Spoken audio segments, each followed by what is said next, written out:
खुदावंद यीशु मसीह में आप तमाम मेरे मसीह भाई बहनों को जय मसीह की सलाम। इस वीडियो में हम सीखने वाले हैं कि किस रीति से, किस तरह से हम अंतिम समय के लिए तैयार रहें या प्रभु यीशु मसीह के दूसरे आगमन के लिए तैयार रहें, या उस वक्त के लिए, कयामत के लिए तैयार रहें जब हम सब खुदावंद यीशु मसीह के सामने खड़े होंगे।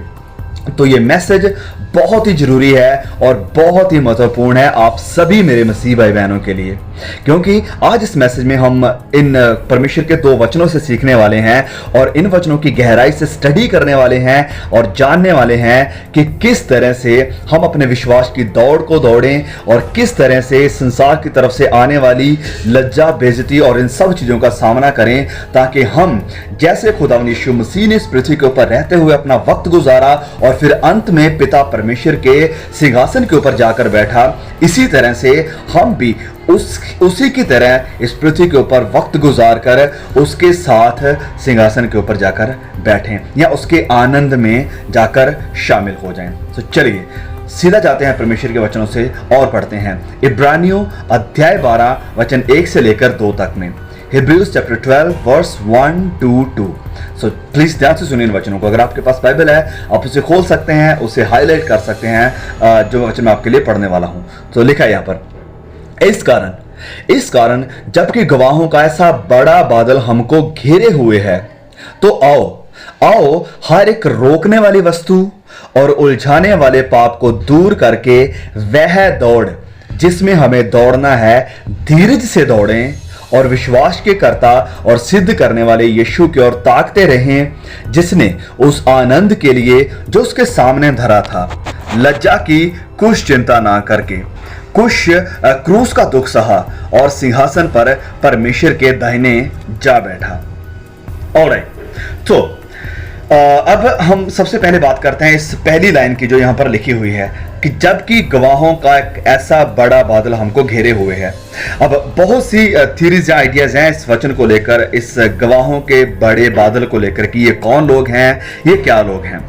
तो कुछ लोग ये मानते हैं कि ये बात कर रहा है इस के पीछे जो चैप्टर पढ़ा था, यानी जो चैप्टर 11 है, हम 12 चैप्टर को पढ़ रहे हैं, तो 11 चैप्टर में जो हीरोज ऑफ फेथ हैं, जो विश्वास के सूरवीर हैं, उनकी बात कर रहा है कि वह सब गवाह हैं और अब वह खुदा के पास हैं और हम सबको देख रहे हैं। तो ये भी एक आइडिया दिया जाता है कि यहाँ पर ये गवाह वो लोग हैं। लेकिन एक जो दूसरा आइडिया है वो ये है कि ये बड़े गवाहों का जो बादल है ये एंजेलिक बीइंग हैं, जो स्वर्गीय दूत हैं, जो खुदावंद के वो हर वक्त हमें देखते रहते हैं, उन सभी विश्वासी भाई बहनों को देखते रहते हैं, सारी दुनिया को देखते रहते हैं, और वह लोग एक दिन हमारा सारा हिसाब परमेश्वर को देंगे। So I think this is the very fitting idea कि यस, ये लोग एंजेलिक बीइंग हैं, वो स्वर्गीय दूत हैं जो हमारा हिसाब किताब लिखते हैं, हर एक बात को, काम को, हर एक हमारी चीज को जो नोट करते हैं, और एक दिन इनके द्वारा लिखी गई हमारी सारी किताबें उस खुदा के सामने खुलेंगी। तो ये लोग वचन में लिखा है कि गवाह हैं। यस, गवाह, इसका मतलब है कि ये लोग खड़े होंगे और हमारी गवाही देंगे। यस, पौलुस कहता है कि हमारे जो आसपास हैं ये गवाहों का एक बड़ा बादल है, हमको घेरे हुए है, हमको मतलब विश्वासियों की ये बात कर रहा है संत पौलुस यहाँ पर। गवाहों का ये बड़ा बादल हमको घेरे हुए है और ये लोग हमारी गवाही देंगे। अब क्या ये हमारी पॉजिटिव गवाही देंगे? क्या हमारी गवाही पॉजिटिव होंगी कि यस, ये इंसान सुबह उठकर परमेश्वर का धन्यवाद करता था, सुबह उठते ही आपके नाम की जय जयकार करता था, बाइबल को पढ़ता था और पूरा दिन आपका भय मानता था और हमेशा धार्मिकता का, पवित्र जिंदगी का वो प्रचरण करता था या इसे फॉलो करने की कोशिश करता था, और फिर खुदावंद यीशु मसीह को अपने पूरे दिल, रूह, जिस्म, जान से मोहब्बत करता था। इसकी धार्मिकता या इसकी भक्ति या इसकी आत्मिक जीवन या विश्वास एक फॉर्मेलिटी नहीं थी, वरन सच में वह खुदावंद यीशु मसीह से प्यार करता था। क्या ये हमारी रिपोर्ट रहेगी या हमारी रिपोर्ट नेगेटिव जाएगी? कि वह प्रार्थना तभी करता था जब इसे जरूरत होती थी, चर्च तभी जाता था जब इसे कुछ चाहिए होता था, जब पास्टर के पास तभी जाता था जब इसे लगता था कि हाँ, अब और कोई मेरा सोल्यूशन नहीं है, पास्टर से प्रेयर करवाता हूं तो सब कुछ ठीक हो जाएगा। क्या इसे चर्च अटेंडेंस की ही फिक्र थी कि हाँ, मुझे सारी फॉर्मेलिटीज को पूरा करना है? क्या हमारी रिपोर्ट नेगेटिव होगी या पॉजिटिव होगी। वचन कहता है कि गवाहों का एक बहुत बड़ा बादल हमको घेरे हुए है।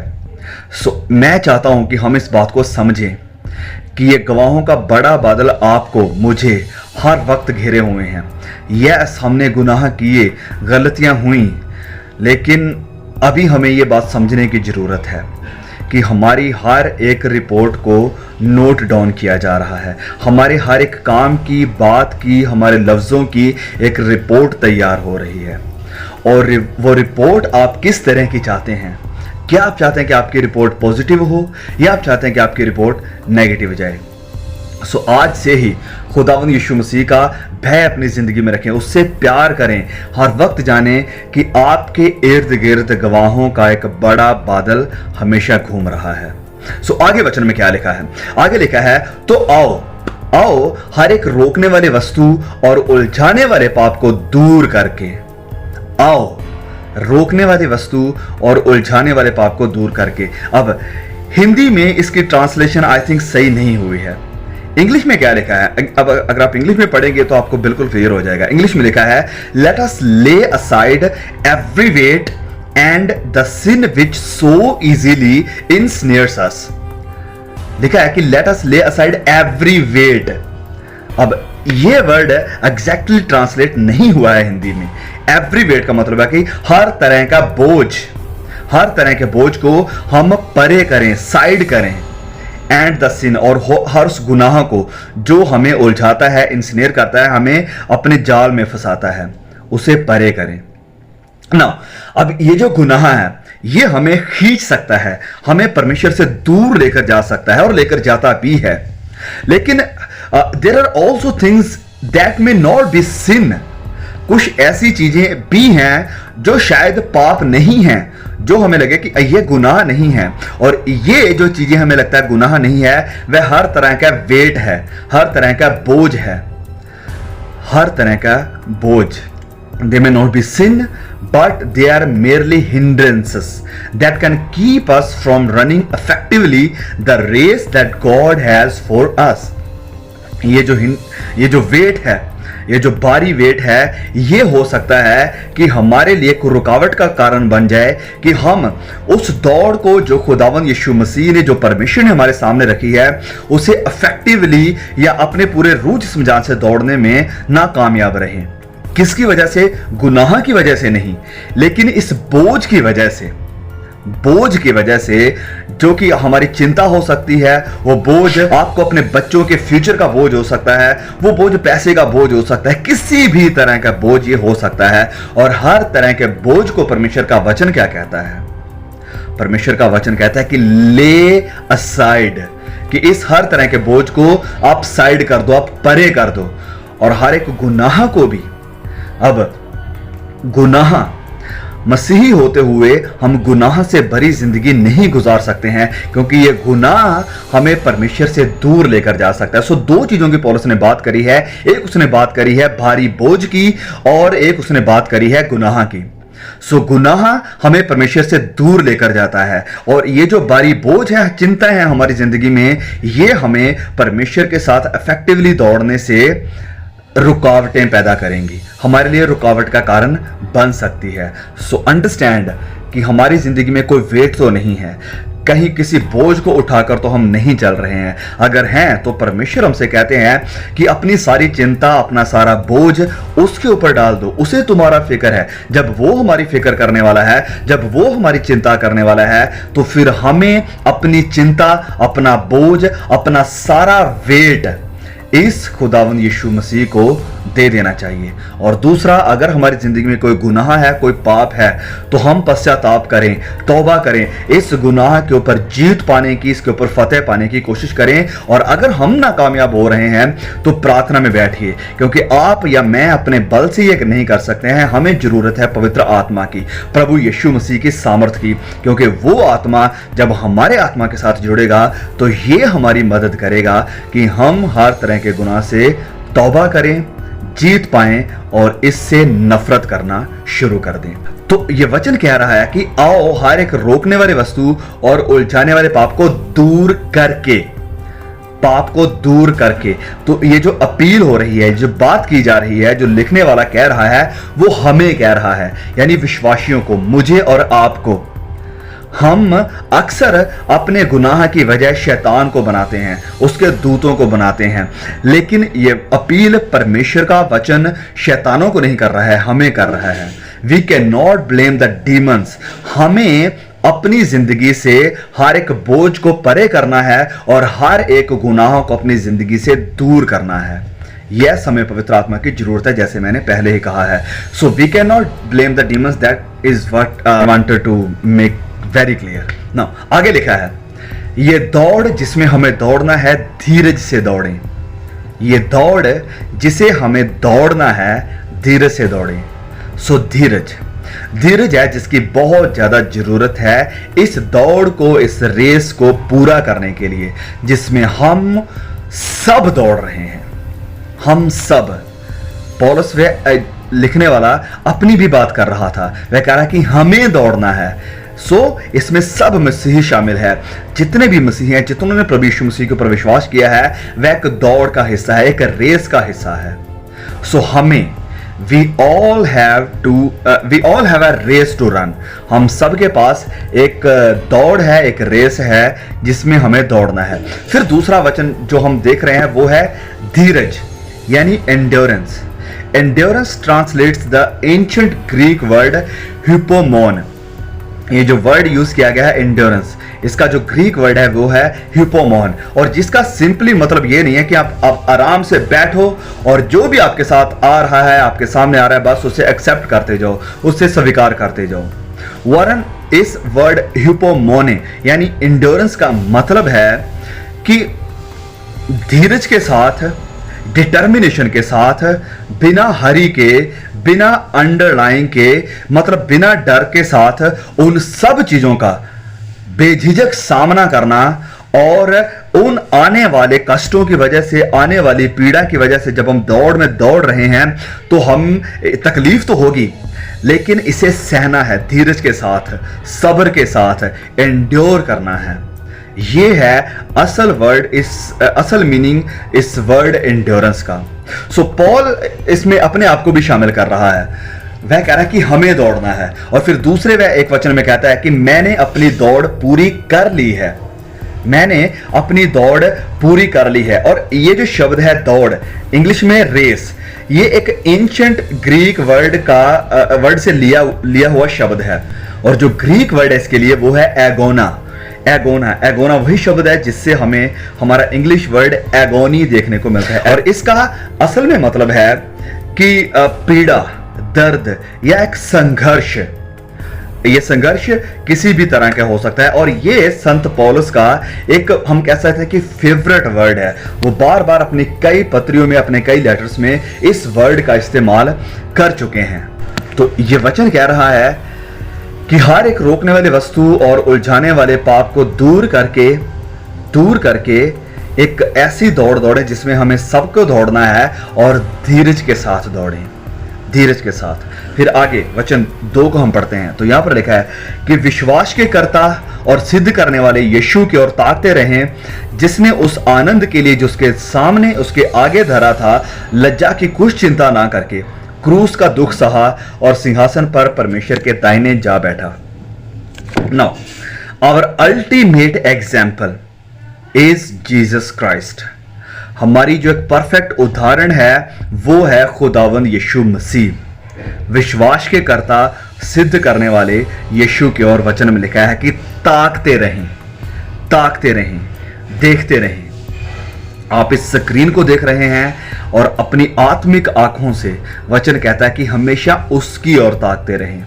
इसका डीपर मीनिंग ये है कि looking unto Jesus and looking away from everything else for faith, कि अपने विश्वास के लिए सिर्फ और सिर्फ खुदावंद यीशु मसीह की तरफ देखना, अपने बचाव के लिए, उद्धार के लिए, पेशेंस के लिए, ताकत के लिए, हर एक चीज के लिए खुदावंद यीशु मसीह की तरफ देखना, और उसे छोड़ बाकी सब चीजों से नजरों को फेर लेना कि हाँ, ये इंसान, ये चर्च, ये संस्था, मेरा पापा, या मेरी मम्मी या कोई भी, ये सब मेरे विश्वास का आधार यानी बेस नहीं है, सिर्फ प्रभु यीशु मसीह ही है। और इसकी एक एग्जाम्पल है संत पतरस। हम जानते हैं वचनों से कि जब उसने पानी के ऊपर चलना शुरू किया प्रभु यीशु मसीह की आज्ञा के अनुसार, तो जब वह उसकी तरफ देख रहा था तो वह परफेक्टली चल रहा था, उसे कोई भी मुश्किल नहीं आ रही थी। लेकिन जैसे उसका ध्यान प्रभु यीशु से हटा और दूसरी चीजों की तरफ गया, आसपास गया, तो वह डूबना शुरू हो गया। इसी तरह से अगर हमारा विश्वास प्रभु यीशु को छोड़कर किसी इंसान के ऊपर है, किसी पास्टर के ऊपर है, किसी यूट्यूबर के ऊपर है, या हमारे आत्मिक मम्मी पापा के ऊपर है, तो ये लोग हमारे विनाश का कारण बन सकते हैं। यस, इनके ऊपर भरोसा करना, मैं कह रहा हूं चर्च जाना, ये सब गलत नहीं है, सही है, वचन हमें कहता है। लेकिन इनके ऊपर विश्वास बना लेना कि हाँ यही मेरे लिए करेगा तो होगा, सो ये एक दिन हमें डुबा देगा। हमारी नजरें सिर्फ और सिर्फ हमेशा हर वक्त प्रभु यीशु को ही ताकती रहें, क्योंकि यही करने के लिए ये वचन हमें कह रहा है। क्योंकि जो दिन आने वाले हैं, जो कठिनाइयां आने वाली हैं, जिनका हम सबको सामना करना पड़ेगा, उस वक्त अगर कोई चीज है जो हमें बचाएगी, हमें मजबूत बनाएगी, हमें विक्टर यानी जयवंत बनाएगी, तो वो कोई इंसान नहीं है, वो होगा सिर्फ हमारी नजरें प्रभु यीशु की तरफ रहना। और इस वचन का या इस बात का एक जो फुलर मीनिंग है, जो पूरा मीनिंग है, वो ये भी हम कह सकते हैं कि ये वचन लिखने वाला कह रहा है कि don't look at the faith heroes. ये जो फेथ हीरोज है जिनकी बात इस चैप्टर के पहले ये लिखने वाला कर चुका है, वह कह रहा है कि अपने विश्वास का आधार उन्हें मत बनाइए। यस, वो हमारे लिए एक एग्जाम्पल जरूर है कि हम उनसे सीखें, लेकिन उन्हें अपने विश्वास का आधार मत बनिए, क्योंकि वह भी इंसान ही थे, उनसे भी गलतियां हुई, वह भी कई जगह पर चूक गए। लेकिन इन सबसे परे एक है जिसके ऊपर हमारी नजरें रहनी चाहिए, और वो प्रभु यीशु मसीह है, the prime example for a Christian. विश्वास के कर्ता सिद्ध करने वाले यीशु की ओर ताकते रहें, ताकते रहें। फिर आगे लिखा है, जिसने उस आनंद के लिए जो उसके आगे धरा था लज्जा की कुछ चिंता ना करके क्रूस का दुख सहा और सिंहासन पर परमेश्वर के दाहिने जा बैठा। जिसने उस आनंद के लिए जो उसके आगे धरा था। So cross before the crown, cross before the crown यानी ताज से पहले क्रूस, स्लीप। खुदावंद यीशु मसीह ने क्रूस को अपना आनंद नहीं माना या नहीं जाना कि ये क्रूस मेरा आनंद है, वरन क्रूस के खौफ के परे, क्रूस के इस खौफ के परे वो देख सकता था कि क्या महिमा, क्या ग्लोरी उसके लिए है, और कितने लोग मेरे इस दुख और पीड़ा की वजह से वापस पिता के साथ फेलोशिप में आ जाएंगे, उनका रिश्ता वापस जो टूटा हुआ है जुड़ जाएगा। और ये बातें थी जिसकी वजह से हमारा खुदावंद यीशु मसीह क्रूस पर जाने के लिए तैयार था, जिसकी वजह से लिखा है कि आनंद के लिए जो उसके आगे धरा था। Jesus was able to endure the ordeal of the cross because he understood the good that would come out of it, the good of a redeemed, rescued people, honoring God for all the eternity. वह देख सकता था उन लोगों को जो कि बचाए जाएंगे, छुटकारा पाएंगे और सदा सदा के लिए पिता परमेश्वर की महिमा करेंगे। आगे लिखा है कि लज्जा की कुछ चिंता ना करके क्रूस का दुख सहा, लज्जा की चिंता ना करके क्रूस का दुख सहा। The prominent elements of the torture of the cross was its shame, its shame. Yes, इसकी जो बेइज्जती थी, जो शेम थी, वो एक बहुत ही बड़ा एलिमेंट था जो कि क्रूस का टॉर्चर या दुख जो दिए जाते थे, इसमें सबसे बड़ा हिस्सा जो देखने को मिलता था वो थी शर्म। क्योंकि श्रापित है हर वो इंसान जो क्रूस के ऊपर चढ़ाया जाता है, जो पेड़ के ऊपर लटकता है। सो ये बेइज्जती, ये शर्म एक बहुत बड़ा हिस्सा था क्रूस के ऊपर दिए जाने वाले दुख का, पीड़ा का। खुदावंद यीशु मसीह ने क्रूस की इस लज्जा को, इस शर्म को वेलकम नहीं किया, इसे बड़े आनंद की बात नहीं समझा, वरन ही डिस्पाइज्ड इट। लेकिन फिर भी उन्होंने इसे सहा, फिर भी उन्होंने इस शेम को, इस लज्जा को, इस बेइज्जती को सहन किया। जब हम पढ़ते हैं दानियल अध्याय 12 और उसके वचन 2 में, इस वचन में लिखा है कि जो भूमि के नीचे सोए हुए रहेंगे उनमें से बहुत से लोग जाग उठेंगे, कितने तो सदा के जीवन के लिए, कितने सदा के जीवन के लिए, और कितने अपनी नाम धराई और सदा तक अत्यंत घिनौने ठहरने के लिए, अत्यंत घिनौने ठहरने के लिए।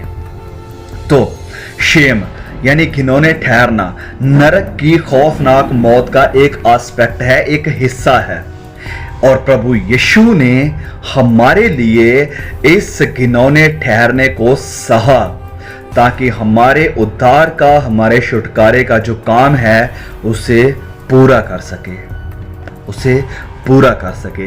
Jesus bore this hellish shame to accomplish our redemption. मसीह यीशु ने इस नरकीय लज्जा को इसलिए सहा, इस शेम को इसलिए सहा कि हमारे उद्धार का, हमारे रिडेम्पशन का वह कारण बन सके। मसीह यीशु ने शेम से भरे हुए दोषों को सहा जो कि ब्लास्फेमी थी। मसीह यीशु ने शेम से भरी हुई बेइज्जती को सहा। मसीह यीशु ने शेम से भरी हुई मार को सहा। मसीह यीशु ने शेम से भरे हुए कांटों के ताज को सहा। मसीह यीशु ने शेम से भरे हुए तानों को सहा। अब सुनिए, बात को ध्यान से सुनिए। ये शेम, ये लज्जा, ये बेइज्जती आज बहुतों के लिए एक स्टम्बलिंग ब्लॉक है, ठोकर का कारण है। कुछ लोग मसीह के लिए कुछ भी करेंगे, कुछ भी करने के लिए तैयार हैं, लेकिन मसीह की वजह से सर झुकाना पड़ जाए या बेइज्जती को सहना पड़ जाए, दूसरे लोग उनका मजाक बनाएं, मसीह के ऊपर विश्वास की वजह से, बस यही बहुत से लोग सहने के लिए तैयार नहीं हैं। चार्ल्स स्पर्जन, मसीह इतिहास के जाने माने प्रीचर, ऐसे मसीहों को खुलकर बोलते हुए कहते हैं कि वह लोग डरपोक हैं। डरपोक हैं वह लोग जो उसके नाम लेने से शर्माते हैं, उसका नाम, डरपोक हैं वह लोग जो उसका नाम लेने से शर्माते हैं जिसने इतनी बेइज्जती, पीड़ा, मार और नरक को उनके लिए सह लिया।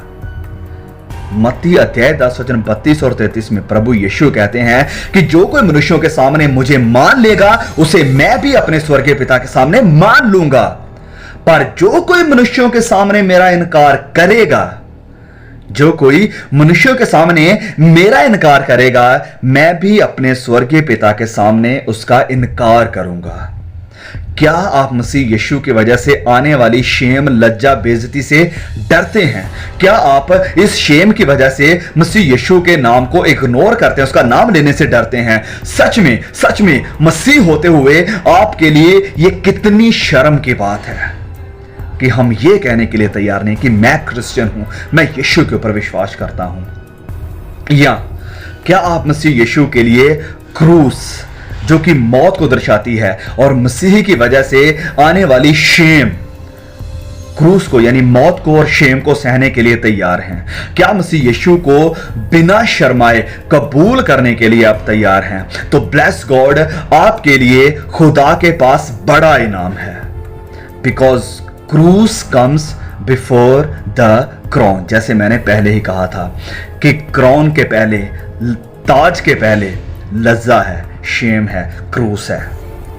वचन में लिखा है, विश्वास के कर्ता और सिद्ध करने वाले यीशु की ओर ताकते रहें, जिसने आनंद के लिए जो उसके आगे धरा था लज्जा की कुछ चिंता नहीं की, लज्जा की चिंता नहीं की, वरन क्रूस का दुख सह लिया। फिर लिखा है, और सिंहासन पर परमेश्वर के दाहिने जा बैठा। सिंहासन पर परमेश्वर के दाहिने जा बैठा। This speaks of Jesus glorification. Crucifixion के बाद ग्लोरिफिकेशन यानी महिमा, यानी आदर, यानी सम्मान। यह वो कारण था जिसके लिए मसीह यीशु ने धीरज के साथ क्रूस और इसकी लज्जा को सहन किया और दौड़ को पूरा किया। और यही वादा उसके यानी मसीह यीशु के पीछे चलने वालों के साथ भी है। हमारा मसीह यीशु के लिए दुख सहना, बेइज्जती को सहना, रिजेक्शन को सहना, पार्शियलिटी को सहना, क्योंकि कुछ लोग, क्योंकि हम मसीह हैं, हमारे साथ पार्शियलिटी करते हैं, परसिक्यूशन यानी सताव को सहना और अपने ही घर वालों से मुश्किलों को सहना, ये सब बेकार नहीं जाएगा। इसका भी प्रतिफल प्रभु यीशु हमें देंगे। आज जो हमारा रोना है, ये एक दिन जब हम महिमा में उठा लिए जाएंगे, ये रोना हंसी में और हमारा जो शोक है वह आनंद में बदल जाएगा। और फिर देखिए हमारी इस मसीही जिंदगी का क्या हैप्पी एंडिंग है। सुनिए इस वचन को। लिखा है प्रकाशित वाक्य अध्याय 21 वचन 4, रेवलेशन 21 वर्स 4, और वह उनकी आंखों से, Oh wow, what a blessed verse this is. वह उनकी आंखों से सब आंसू पोंछ डालेगा और इसके बाद मृत्यु ना रहेगी, ना शोक रहेगा, ना विलाप, ना पीड़ा रहेगी। पहली बातें जाती रही। लिखा है कि वह उनकी आंखों से, वह कौन है? प्रभु यीशु। वह पूरी तरह से समझते हैं, ही अंडरस्टैंड्स कि पीड़ा में रहना, शेम को सहना, रिजेक्शन को सहना, अपने ही लोगों के द्वारा त्याग दिए जाना और अपने ही लोगों के द्वारा विश्वासघात किए जाना यानी धोखा दिए जाना क्या होता है, यह कैसा लगता है। प्रभु यीशु अच्छी तरह से वाकिफ है इन सब चीजों से, क्योंकि उन्होंने खुद अपने बदन में आकर इन सब चीजों को झेला है, इन्हें खुद सहा है, इसलिए वह हमारी तकलीफ को भी समझते हैं। इसीलिए यह वचन कहता है कि वह यीशु आपकी आंखों से, मेरी आंखों से सारे आंसू पोंछ डालेगा और इसके बाद ना मृत्यु, ना पीड़ा, ना शोक, ना विलाप रहेगा। पुरानी बातें जाती रहीं। सो आई होप कि ये मैसेज आपके लिए एक बड़ी इंकरेजमेंट को लेकर आएगा, आपकी जरूर अब मसीही जिंदगी को इफेक्टिवली जीने में मदद करेगा। एक बार फिर से उसी वचन को पढ़ते हैं जो हमने स्टार्टिंग में पढ़ा है, जिसके ऊपर हम मनन कर रहे हैं। इब्रानियों 12:1 से लेकर 2। इस कारण जबकि गवाहों का ऐसा बड़ा बादल हमको घेरे हुए है, गवाहों का बड़ा बादल, तो आओ हर एक रोकने वाली वस्तु, उलझाने वाले पाप को दूर करके, पाप को, बोझ को दूर करके दौड़ जिसमें हमने दौड़ना है, धीरज के साथ दौड़ें। दौड़ को दौड़ें धीरज के साथ और विश्वास के कर्ता और सिद्ध करने वाले यीशु की ओर ताकते रहें। यीशु की ओर ताकते रहें, जिसने उस आनंद के लिए जो उसके आगे धरा था, लज्जा की कुछ चिंता नहीं की, लज्जा की कुछ चिंता ना करके क्रूस का दुख सहा और सिंहासन पर परमेश्वर के दाहिने जा बैठा। May God bless you all through this message. Please इस मैसेज को अपने तक ही ना रखिए। मैं चाहता हूं, आपसे रिक्वेस्ट करता हूं, विनती करता हूं कि प्लीज इस मैसेज को और भी ज्यादा शेयर जरूर कीजिए अपने मसीह भाई बहनों के साथ, विश्वासियों के साथ। God bless you all, see you again.